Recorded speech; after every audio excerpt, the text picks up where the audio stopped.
Allan Aguirre with your Incorruptible 2-minute warning for Monday. I don't even know what day it is. February 6th. That's right. Tonight, we are going to start this. Our Monday night, Chameleon Church Monday night gathering. We'll be going through this for the next 22 or so weeks.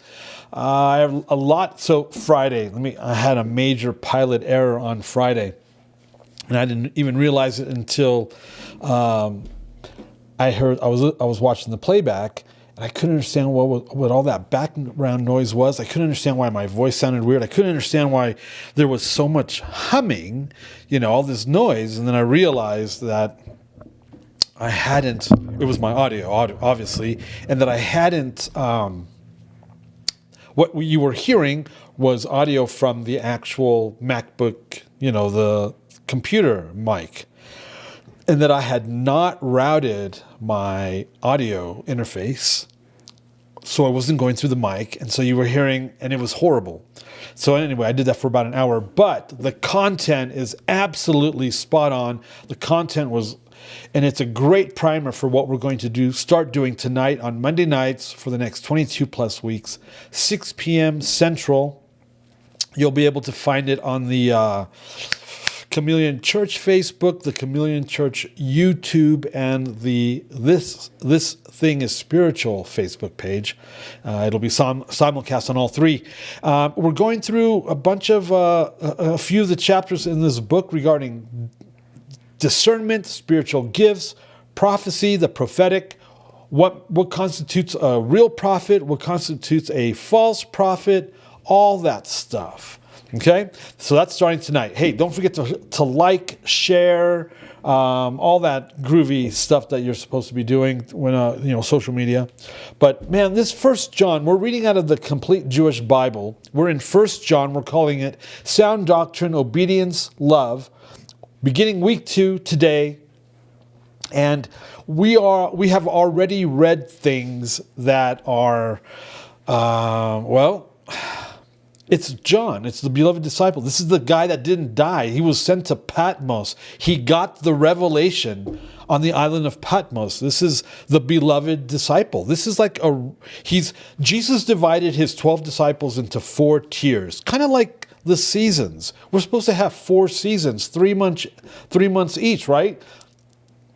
We've got over 10 inches of snow. It's still snowing. That's just since yesterday afternoon. This is month 3. I don't see any break in sight. This is going to go on for another couple months easily. But anyway, Jesus broke up his disciples into 4 groups of 3, and his top 3, tier 3, was John, Peter, who's the other guy? Anyway, they're the guys that showed up in the Mount of Transfiguration. He didn't take everybody up to that mountain. To see Elijah and Moses, and then himself, translated light. He only took his top 3 guys. Well, John's one of the top 3 guys. So it would behoove Christianity to listen to what this guy is saying. Gosh. Well, we've already read some things that obviously is not happening in Christendom, that hasn't been happening in Christendom for almost 1,800 plus years. And it's only getting worse. We're in 1 John chapter 2, verses 3 and 6. And what we're going to read today is absolutely probably the most primary, the number one infraction of Christianity. And it's one of the most damaging and,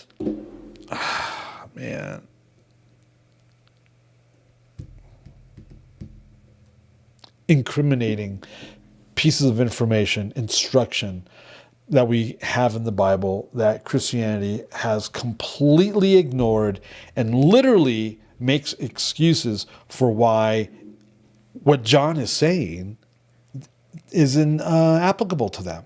Can you believe that? Can you actually believe there's people out there, the majority, 80 plus 90% of Christianity doesn't believe or agree that what we're about to read out of 1 John chapter 2, 3 and 6 is applicable to Christianity.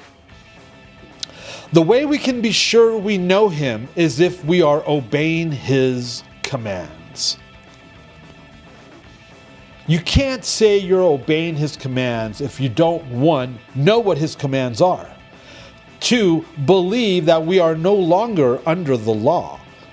In other words, under God's covenants. God's covenants are all about his commands. The commandments that Moses established, that God established through his prophet, his oracle, Moses, that Jesus defers to all throughout the Gospels. It's the song of Moses that is sung in the throne room. It's Moses that was chosen to take the oral commandments, the oral instructions, and to write them down. That's why they're called the law of Moses. The law is a total negative connotation. It's instruction. It's the teachings of Moses. That's what Torah means, teaching and instruction. The teachings and instructions of Moses, Jesus said multiple times, even in just Matthew 5, in more than one way, more than once, he explains that he did not come to do away with the law of Moses, but if anything, to establish it, to strengthen it, to give it legs, to put it in its rightful place in your faith. And the way John says that we can be sure we know him is if we are obeying his commands, his Torah, his instructions, his covenants. Verse 4, anyone who says, I know him, but isn't obeying his commands is a liar. The truth is not in him. We just described close to 90% of Christianity, Protestant, Catholic, evangelicals, whatever.